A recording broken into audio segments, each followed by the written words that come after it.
4. The Bell of Atri. Reading. This is the story of a king who was a kind, caring, and righteous man. Atri is the name of a town in Italy. It is a very old town built halfway up the side of the steep hill. A long time ago, the king of Atri bought a large bell and had it hung in a tower in the marketplace. A long rope that reached almost to the ground was tied to the bell. Even a child could ring the bell by pulling this rope. "It is the bell of justice," said the king. When everything was ready, the people of Atri had a great day of joy. All the men and women and children came down to the marketplace to look at the bell of justice. It was a magnificent bell, polished until it looked as bright as the sun. "How we should like to hear it ring," they said. Then the king came down the street. "Perhaps he will ring it," said the people, and everybody stood very still and waited to see what he would do. But he did not ring the bell. He did not even take the rope in his hands. When he came to the foot of the tower, he stopped and raised his hand. "My people," he said, "do you see this beautiful bell? It is your bell, but it must never be rung except in case of need.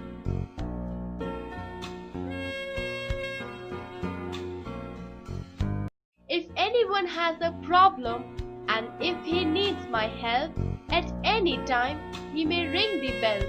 Then the judges shall come at once and hear his case and give him justice.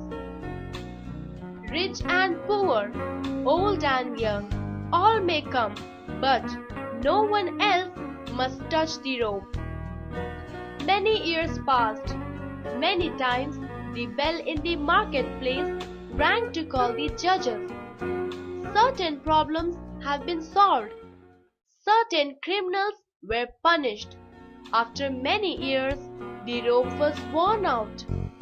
It became so short that only a tall man could reach it. "This will never do," said the judges one day. "What if a child should need justice? It can't ring the bell, can it?" They gave orders that a new rope should be tied to the bell at once. A rope that should hang down to the ground, so that a small child could reach it. But such a rope was not readily available in Atri.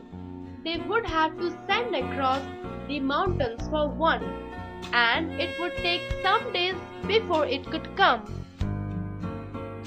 What if some problem should arise before it came? How could the judges know about it? "Let me fix it for you," said a man who passed by. He ran into his garden and came back with a long grapevine. "This will do for a rope," he said, and he climbed up and fastened it to the bell. The slender vine, with its leaves and tendrils still upon it, trailed to the ground. "Yes," said the judges, "it can serve for a rope. Let it be as it is."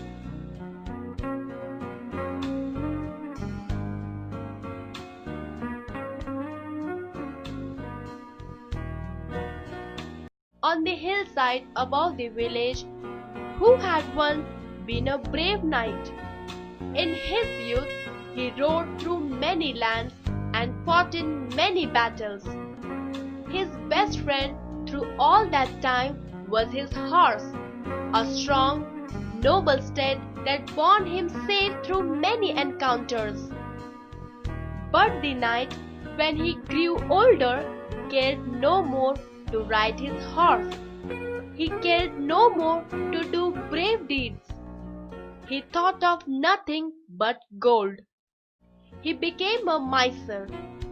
At last, he sold all that he had except his horse and went to live in a hut on a hillside. Day after day, he sat among his bags of money and planned how he could get more gold. And day after day, his horse stood in his bare stall, half starved and shivering with cold. "What is the use of keeping this lazy steed?" said the miser to himself one morning. "Every week it costs me more to keep him than he is worth. I might sell him."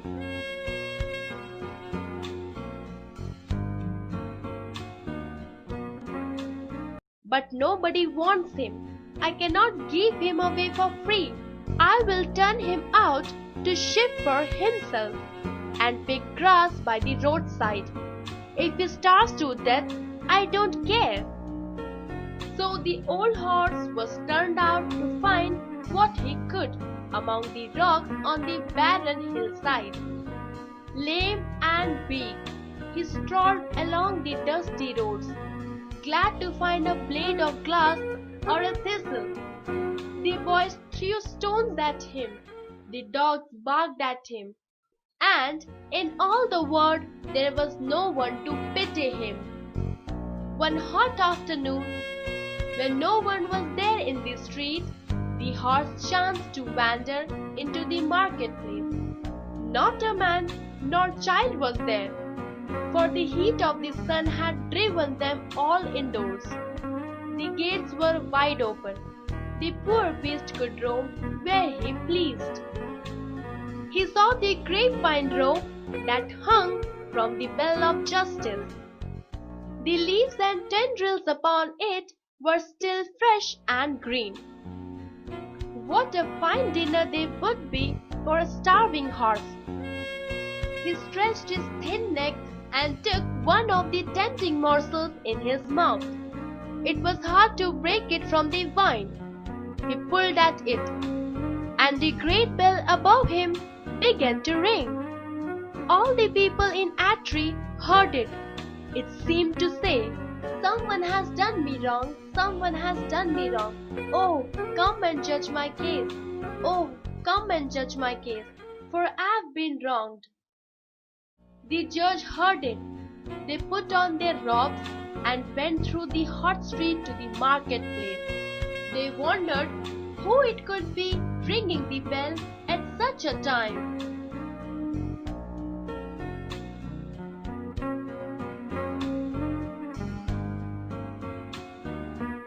When they reached the market, they saw the old horse nibbling at the vine.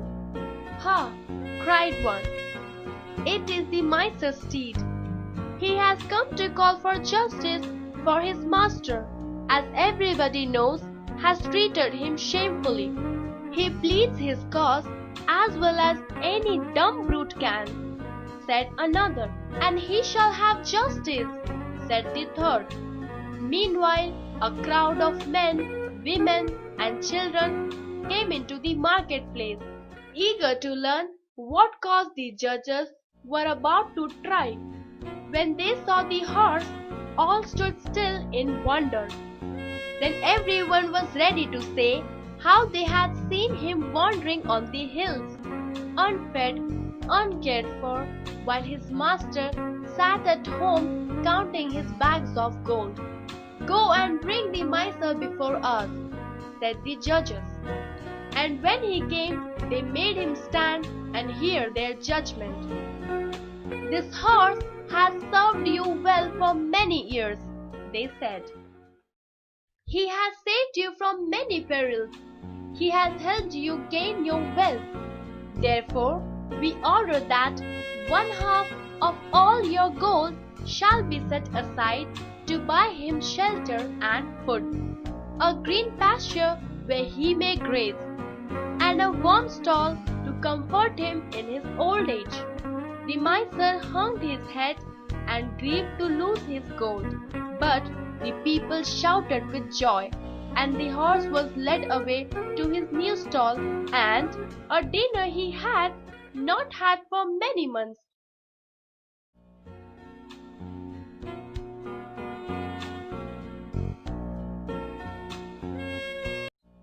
Reading comprehension